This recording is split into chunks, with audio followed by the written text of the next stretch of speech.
breathwork, meditation, visualization, and cognitive reframing. So reframing language that actually serves your limiting beliefs that you may have. How do you, in a moment, shift that? Hi, I'm Yolanda, and this is the Curious Exchange, a live interactive event in Cape Town where we have conversations that can support you in living a happier, healthier, more conscious life. Brought to you by experts who are passionate about their topic. You know, it's really amazing bringing people together in a room to have meaningful conversations. But 99.9% of the time, when someone hears about the Curious Exchange, they ask me, is it a podcast? And so to be able to tell them yes, and also to spread the wisdom that our incredible speakers have to share to a broader audience, this is the online edition. In this edition, we feature Zuraida Jardine, a mental fitness coach. She'll be chatting to us about how we can regulate our nervous system and look after our brain in these busy, busy times we live in. Let's dive in.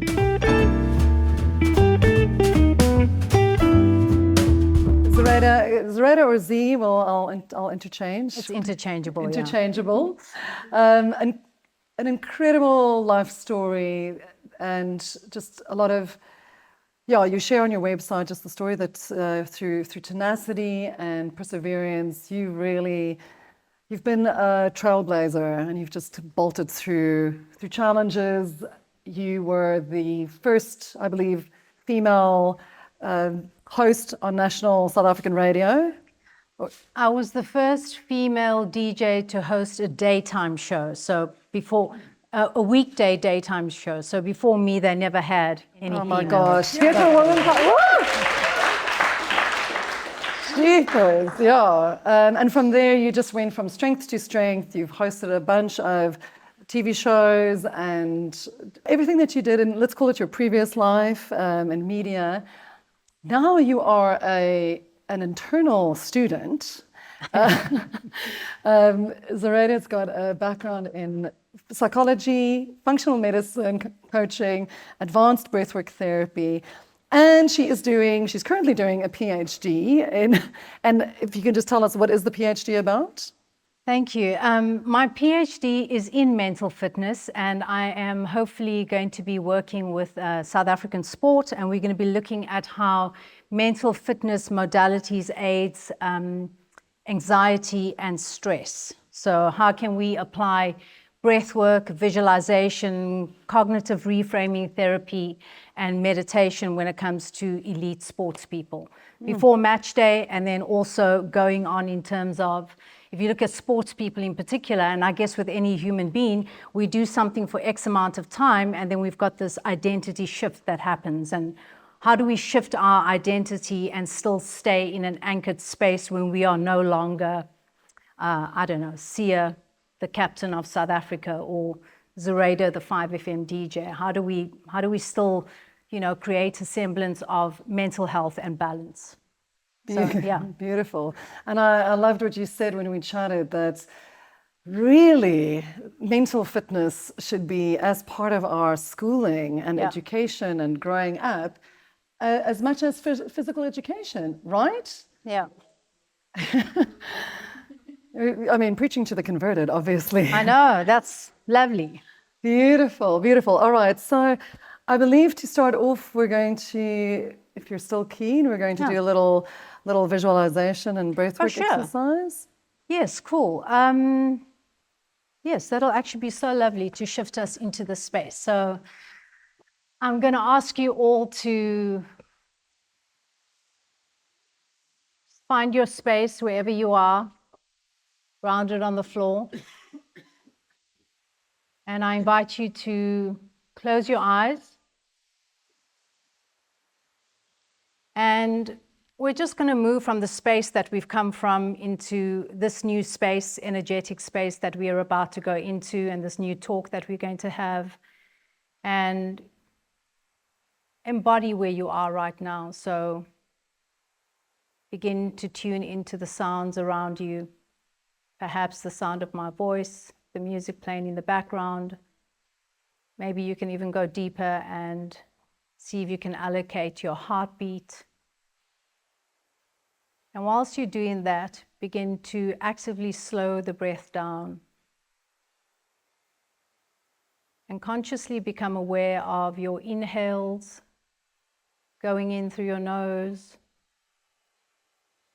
and your exhales leaving your nostrils or your mouth.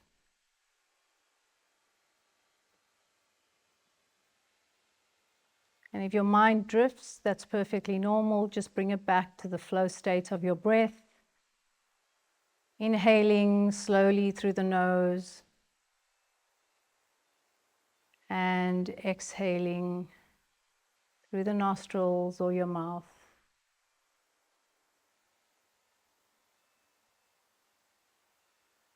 And begin to slow the activity down that perhaps is in your head right now,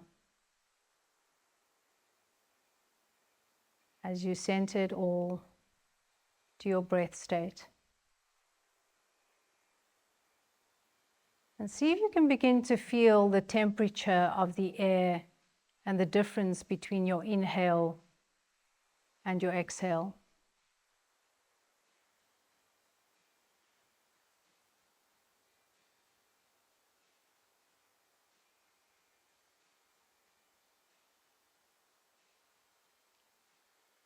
And with each breath, begin to sink in more to the ground and release your shoulders if they happen to be reaching for your ears. Soften your frown if you have one.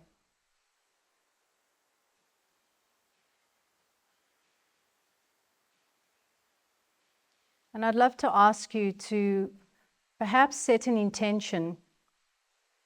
You've come here tonight for a reason, whatever that reason may be. Hold that in your mind's eye, setting an intention for what you'd like to receive tonight, what you'd like to learn from, and what you'd like to action.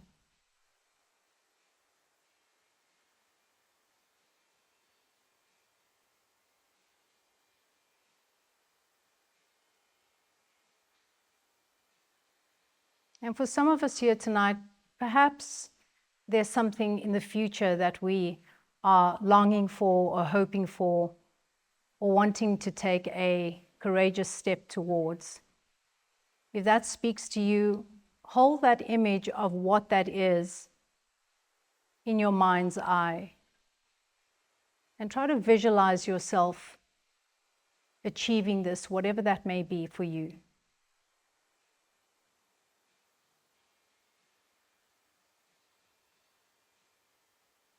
And when you've got this visual, try to connect an emotional state to that.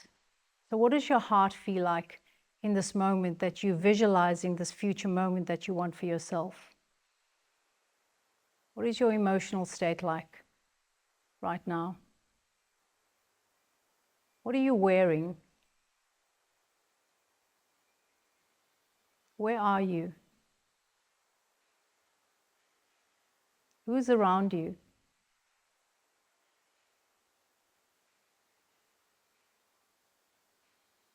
How do you walk? How do you talk?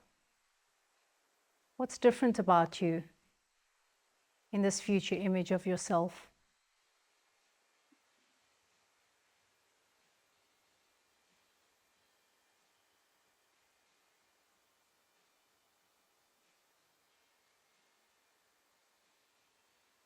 And for those of you that are looking forward to something that you'd like to achieve,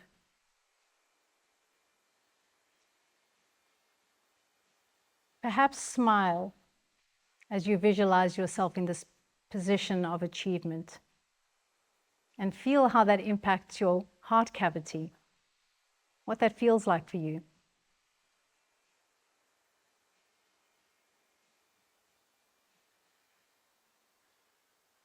And when you are ready with your last slow inhale and intentional conscious exhale, you can open your eyes.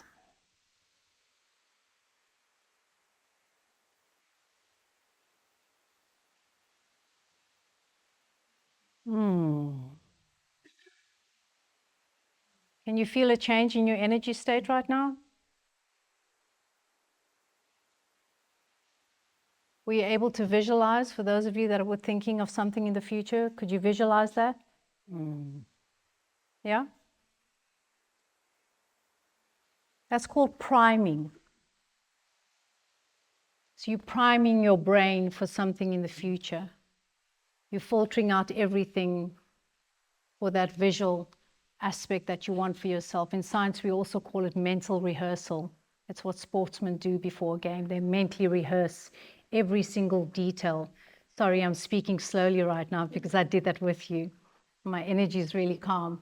They mentally rehearse every single step of that. And your brain has a wonderful way of filtering out what's not important and guiding you to what you're looking towards.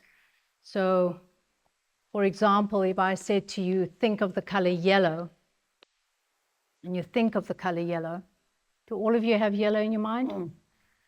And now I asked you to think of a fruit. Okay? Who thought of a banana? Yeah. That's called priming. And so we can actively do this with the things that we want to achieve in our lives. And what's so exciting about neuroscience is that so much more research is beginning to filter in to show us that all of this is real because it activates certain brain parts in our brain. And we know this from sportsmen, and that's what's so exciting is that sportsmen use visualization all the time. I mean, like, if you think about Kobe Bryant or LeBron James or Michael Phelps, they don't go into any match day, into any game without visualizing what's going to happen. And they also do something which is very interesting, which is called negative visualization, which is where you actually prepare yourself for something going wrong. So Michael Phelps is such a great example. In the Olympics, he was doing the 200-meter breaststroke, and a part of his visualization, so he was had a consistent practice of visualization for a year before that, and he visualized something going wrong in the race. And in the race, his goggles broke, and so he actually swam the last lap blind. And he went on to win, because he had rehearsed negative visualization in his repertoire multiple times over. And so we can do that in everyday life as well, whether it's a difficult conversation that we've got to have, a presentation we've got to do, anything. You visualize what it is that you want to achieve, and then you visualize what could potentially go wrong, and then you prep. In that moment, what would you do if that went wrong? And ideally, what you're going to do is you're going to prepare your nervous system for that moment. So instead of you reacting, so he, for example, didn't get all lost when that happened. He was able to catch his breath and to move through that. And so it really is about activating that response mechanism where you are responding from a place of higher ordered emotion as opposed to just reacting to the situation. Yeah, thank you. I mean, this is such a relaxing, beautiful exercise. And my apologies, we all had a soundtrack to our future that wasn't planned. I think the bar upped their volume or something. But I still was able to go deep. And yeah, so thank you so much for that. So I know visualization is definitely one of the tools that you use in mental fitness coaching. Can we take one step back and just for us ordinary folk, can you just tell us, Zuraida, what is the difference, would you say, between mental health? It's actually Mental Health Month, Mental Health Awareness Month at the moment, coincidentally. Yeah. Teen Mental Health Week. Oh, is that it? Oh, this week. Okay. Well, is it Mental Health Month? I think it's week. Oh, is it month? Okay. I know last week was Teen Mental Health Week. Okay. Yeah. Right. So we're bang on. On schedule. What would you say is the difference? Mental health is really, if you think about your emotions on a spectrum, your mental health is where you are sitting at a moment in time. So my mental health for today may be very different to my mental health next week. to last year to in time to come. So it's basically fluctuating all the time. It's the state that you are in a moment in time. Your mental fitness, on the other hand, is something that is a skill set that you are actively working towards. So if you think about mental fitness, you can relate it to physical fitness. So we don't wait for a heart attack before we start exercising, do we? Like exercising is a big part of our movement, is a big part of our livelihoods and normalization. And mental fitness should be that as well. So what are the tools that you are putting in place so that you don't get to a place of burnout? And for me, with what I teach, it is breathwork, meditation, visualization, and cognitive reframing. So reframing language that actually serves and Natasha spoke about this a lot, your limiting beliefs that you may have. How do you, in a moment, shift that? And so when lives, you are not reacting, you're responding, and you're able to bounce back quicker. When life lives, I like that. Yeah. We do go through periods where there's a lot more life being thrown at us. And what I'm hearing you're saying is that it's really giving ourselves tools to prevent the burnout or the nervous system breakdown or whatever it is. Preventative. I don't know. I don't know preventing. Sometimes it happens because, like I said, life lives. But it's really about there's that little refractory period, and you can either stay in that for an extended period of time, where when you're feeling low, could become depression, could become chronic depression. You want to be able to have the tools that can get you out of that state quicker. So what we really want to achieve is a flexible mindset and a flexible nervous system, because things are going to impact us. But how can we be flexible? How can we go, okay, I see this right now. This is my fear that's coming up. My amygdala has been lit up at the moment. I can see that for what it is. And then you make a shift. I love how you're really science about all this stuff, like it's because I think things like breathwork and meditation and it's so amazing that these modalities are more popular than ever. I love how you really get into the science of it. It's not something that we often hear about. So I wasn't very sciencey about it. I was as hippie and woo-woo as it gets. I mean, like when you ask the astrology question, I'm like, what are you talking about? It's real. But because I'd had such a successful career in television and radio, I was so afraid that I wouldn't be taken seriously when I made the shift into... long story short, when I turned 40 years old, I decided... Also, like Natasha, very interested in human behavior all my life, together with my own trauma and, life journey. I decided that I wanted to study psychology. So I signed up full-time. I became a full-time university student, and I was the 40-year-old with 18, 19-year-olds. And it's been 10 years now. I'm now doing my PhD. I literally have not stopped being a full-time student for the last 10 years, whilst also working. But I was so afraid that people were going to go, what is she talking about? She's the DJ. And so this became a mission to prove to myself, I guess, and to others that I'm more than just that. And then when I went down the rabbit hole of science, it's just mind-blowing and it's changing all the time. And now I love that I can explain what happens to our bodies and why we need to breathe, like what's happening from a neurochemistry point of view, what's happening from a nervous system point of view, because it all relates back to science. Everything relates back to science. We have this drama queen of our brain called the amygdala, which is fear-based. And it is there to protect you. From a primitive point of view, we were either going to eat or be eaten. And so we are wired to look out for fear, for negativity. And so if you know that that is your state, your natural state of being, it then becomes your duty to course direct all the time, to go, actually, I'm not in trouble right now. I'm okay. And then what can you do to activate your prefrontal cortex, which is the space just behind your forehead, which is where you make rational, the CEO of your brain, where you make rational decisions. What can you do to make sure that when the amygdala lights up, that the prefrontal cortex isn't kicked out immediately, so you start reacting?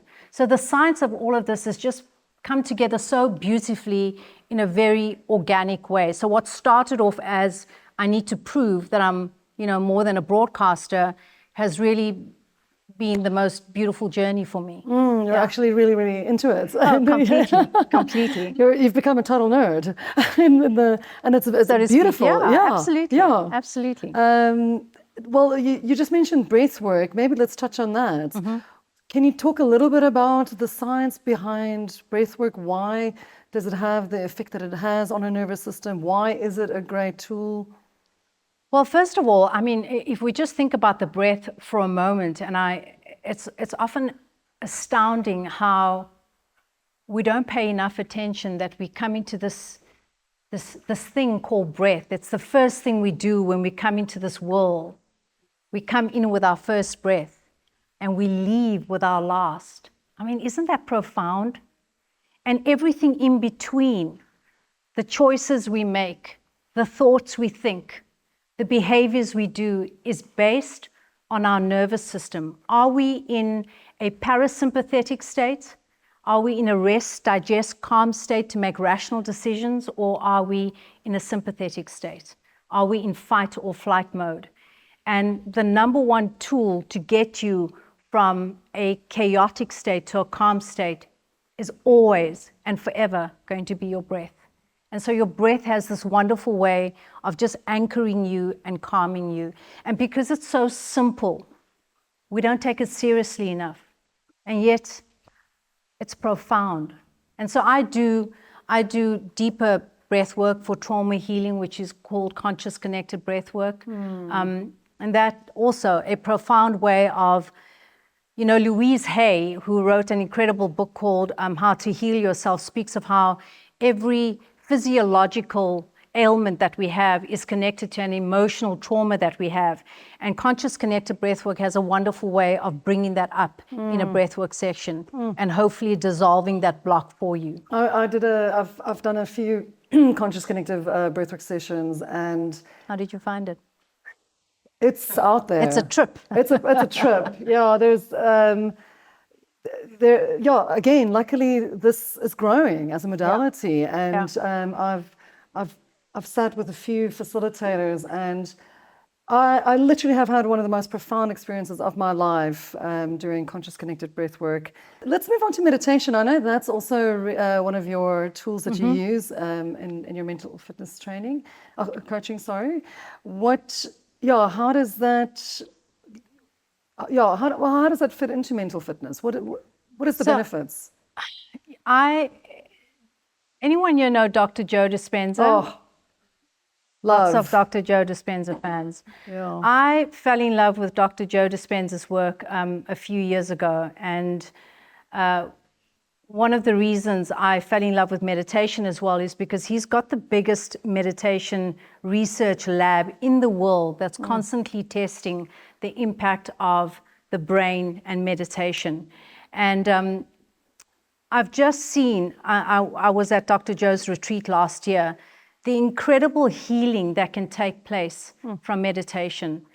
Just the ability to sit and be still, not to have no mind, because there is no such thing as no mind, but to give yourself the gift of being still with no distractions is beyond powerful. And I liken it to, when I speak about mental fitness compared to physical fitness, we do these reps, these repetitions to get biceps or calves or glutes or whatever they may be. Meditation is similar to that. I know with a recent 8-week study that they did on meditation, meditators, they found that after 8 weeks of meditating, they increased gray matter in the brain, which is so, it's so valuable for you in terms of memory, in terms of longevity, in terms of making rational decisions. So I love the art of meditation. What I've been doing regularly in my practice, because when you speak to people about meditation that aren't familiar with it, they kind of like shut off because they think they kind of think of Buddha and being in a cave and meditating for days. I really love the idea of just taking 5 minutes a day to meditate, to just be still. And you do that. There's so many different types of meditation, but for me, it's really connecting the breath. So staying focused on the breath and trying to be still. Beautiful, yeah. And I love that you brought up Dr. Joe Dispenza. If you weren't going to, I was going to, so I'm glad that you did. Have you been? I haven't been to one of his retreats, but I was introduced to his work about six years ago with You Are the Placebo is one of his great books, and I think another one is something about not like becoming yourself, unbecoming yourself, or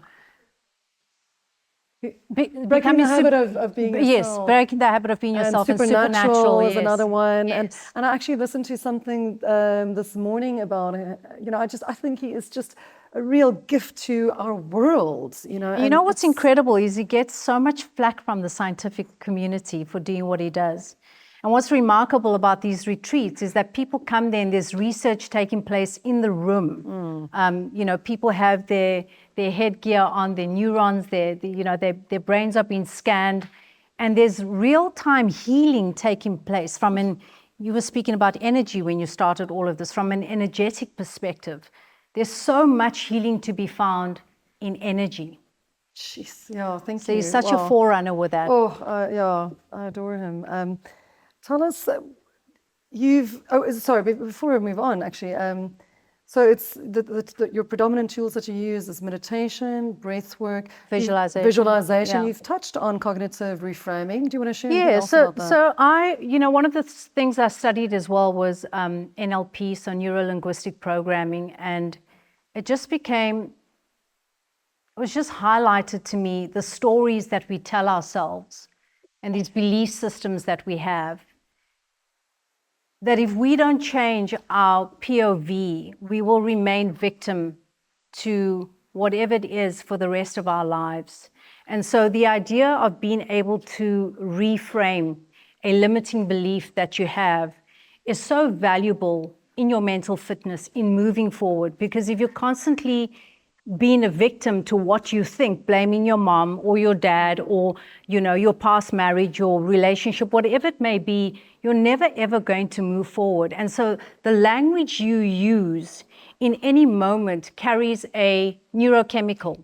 So when I speak good and I feel good and I share, I'm releasing oxytocin, I'm releasing that bonding chemical, I'm releasing serotonin. But when I am in a negative state of being, my body's been flooded with cortisol. And so the words we say, the thoughts that we think, all carry a chemical. And so in any given moment, ask yourself, what is the chemical I want released in my body and in my brain right now? Like, you're in charge of that.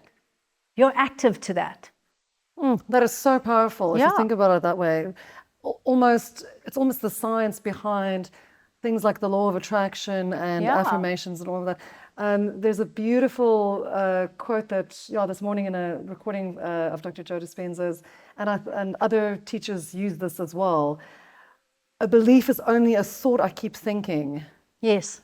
And this is not beyond what we discussed earlier, but it's realizing it, choosing a better feeling thought, just shifting that a little bit. Yeah. Choosing a better, basically what you're saying, choose a better chemical, choose a better hormone. Yeah, and it's like, if you think about it from a foundational level, it's really starting to use the breath to gain awareness, because you don't know what you don't know, right? And so in order for us to know, we need to begin to know. So we slow down with the breath, and then and Tony Robbins speaks so beautifully about this. You recognize patterns. So what are the pattern recognitions? What are the things that you keep doing or thinking or saying? And then you change that. You change that pattern. And eventually you create a new pattern. So changing the pattern is not creating the new pattern. You're changing it, and then you're doing the reps all the time. And then you create this new version of you. And I think, Natasha, you spoke about it. You spoke about being something on the Enneagram. which you will be as an archetype indefinitely for the rest of your life, but your behavior may not be related to that. And so recognize the pattern, change the pattern, and then create a new pattern. And I want to mention something that Dr. Joe speaks about as well, which is so important in terms of our belief systems and our thoughts. Did you know that we have between 70 and 80,000 thoughts per day, every day? Between 70 and 80,000 thoughts per day, every day. And 90% of those thoughts are the same thoughts that we thought the day before. 90% are the same thoughts that we thought the day before, which means that we are living in the past every single day. If we are thinking the same thoughts every single day, we are living in the past. And so how do we recognize that and move forward into the present moment and future pace? Like, think about who it is that you want to be. What do you want to feel like? In science, there's this thing called the Batman effect, which we all used to do as kids. We pretend like we're someone else or something else. Start doing that as an adult. Like, start thinking about this version of yourself that you want to be, and then go and act that version out. And do that over and over and over again until it becomes a habit. I had someone ask me yesterday on one of my Instagram posts about how long do I have to do this before I'm new, before I'm my new person. And I said to the person, we don't go and exercise once or twice or even, for a year and think that we're going to be fit forever. It really is a journey. It's about taking your mental health seriously by inputting the mental fitness skills that you need for the rest of your life, because it really is just a journey. And I'm curious how, as a mental fitness coach, then what does that look like? How do you help people? So, my style has changed over the years. When I started 7 years ago, I used to do a lot of one-on-one coaching. And it was very much a blank slate kind of way of being. You talk to me, I listen, I feed back what you said. And just over time, certain things didn't feel aligned anymore. So one of the things I realized as a Pisces and an empath is that I tend to take on quite a bit. And so I was really struggling with leaving my one-on-one sessions and not bringing it into my home life. And when I started doing more group work, I just felt more aligned with group work, because I too found that I was flourishing in group work in terms of my own personal development and transformation, because I love group work. I love hearing other people's stories and realizing that we are more alike than we are different. I think it's so valuable to get together in community like we are doing right now. Now, I have become less tolerant of victimization, of victimhood. I really do believe that if you are responsible for everything that goes right in your life, you are also responsible for everything that goes wrong. So I love my clients that I work with, and I still have one-on-one clients, but instead of, if I have Sue that comes to me and she talks about something that we've been talking about for the last year, I will very genuinely say, but we've spoken about this before. Like, make the choice. It's a decision. Viktor Frankl says that between stimulus and response, there's a space. And in that space, it's your choice to make. What are the choices you're going to make? And then take responsibility for those choices. You can't say stuff like, that's not how my brain works. Then change your brain.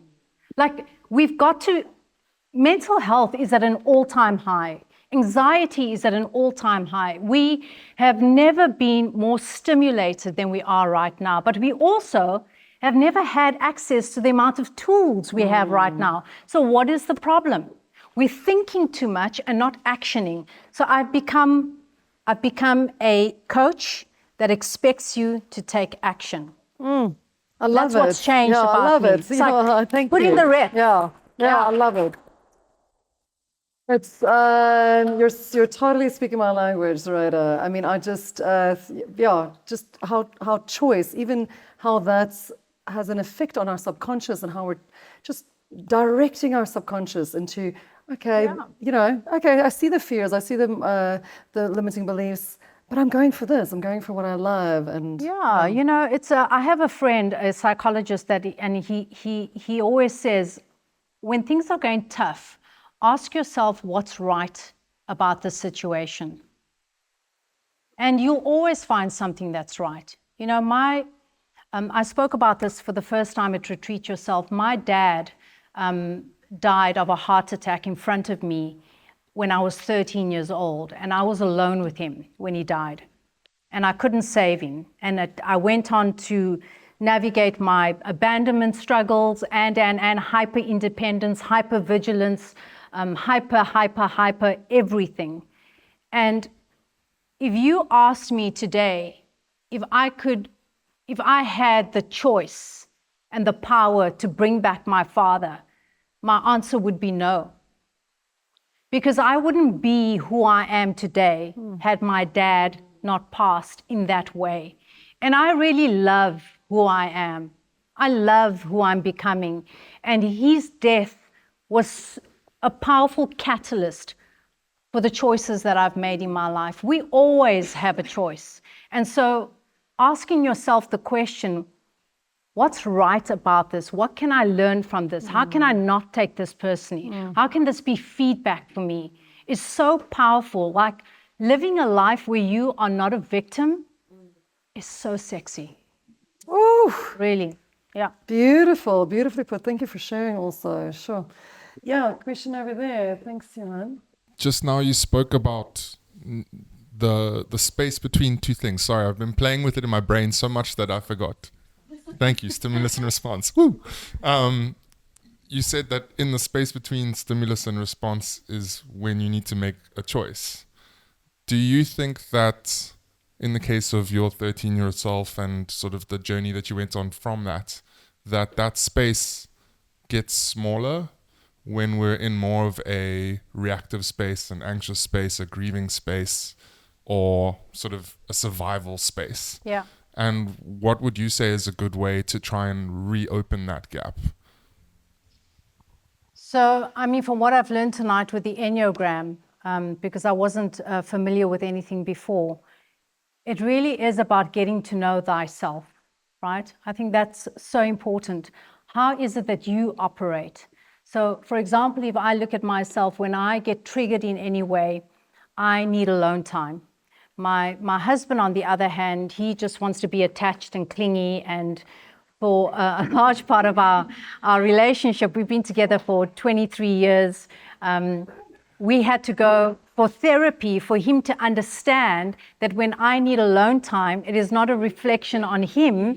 And I needed to understand when he was all clingy, it wasn't a reflection. And so it really is about getting to know yourself.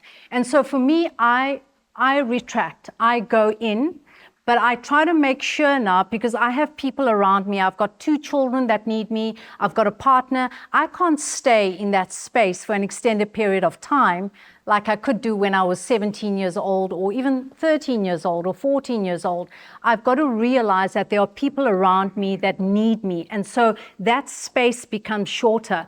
But I think what Viktor Frankl is speaking about when he refers to that space is really about, are you going to respond to the situation or are you going to react to the situation? So if you're going to respond to the situation, it means that you are still speaking how you feel. You're still being completely honest, but it doesn't have the emotional charge that it would if you were reacting. And so get to know yourself, and then in that space, use your breath to go, not now, or can we come back to this? So that you can take the space that you need so that you're responding to the situation that doesn't have an emotional charge that's going to potentially hurt you or hurt someone else. Beautiful. Thank you. Does that make sense? Yeah. Yeah. Thank you. Okay. Great question. I'll do a quick one, Zuraida. In further to the Viktor Frankl quotes and stimulus and response, it was through a podcast that I'm trying to remind myself in your first word in, be it a social work situation, maybe you triggered or not, but it should be your breath. Your first word should be your breath. And I'm wondering if you could speak on a more definitive line between emotional fitness and mental fitness. Like the mental fitness is creating resilience. I'm like super emotional, and that's no way to live, being governed by your emotions. Yeah. And you kind of recognize them when you've exhausted. Well, when I've exhausted myself emotionally, I'm like, oh, need to move out of this now. So that's a practice I want to learn more of, and maybe just like the definitive line, because they're so enmeshed between the mental and emotional fitness, would be great to hear from you. I think that they interlink in so many ways. I don't think one happens without the other. I don't think we go, this is my mental fitness, that's my emotional fitness. I think they're so deeply enmeshed. Your mental fitness tools are going to assist you and guide you when your emotional state is fluctuating. So when your emotional state fluctuates, what can you do? You can use your breath to calm down your nervous system. And once you calm down your nervous system, chances are quite high that the choices you make are going to be semi-rational or rational choices based on the fact that your prefrontal cortex will be in charge and not your amygdala, not your fear-based space of your brain. So breath, and then your brain's going to make a choice as to where you're going to go. But I don't think that they're separate. I think they're very much enmeshed. And a pause is hard. It's so hard. We live in a world where, everything's just on all the time. And to even, like, when I think about the speakers that I absolutely admire in life, they take pregnant pauses all the time. And we need to give ourselves permission to take those pauses because we're using that space to regulate. We are very swiftly running out of time. If you leave us with one thing, one takeout, something that we can do in 5 minutes that is absolutely critical for our mental fitness, what would that be? It would really be to give yourself the gift of 5 minutes a day. Like really, 24 hours a day, give yourself 5 minutes a day. And in that moment, just really get still, close your eyes, connect with your being, try and follow the flow of your breath from your inhale to your exhale. From a cognitive reframing point of view, ask yourself, what's the one thing I can do today that's going to serve the future me? What's the one thing I can do today that's going to serve the future me? And then, as cheesy as this sounds, but there's so much research behind it, is name something that you're grateful for. Because once again, that changes your neurochemistry. And once your neurochemistry changes, your brain is then primed to look out for things that are going to be an opportunity for you. 5 minutes a day, just get still, 5 minutes a day. Beautiful. Thank you so much. Wealth of knowledge. Thank you.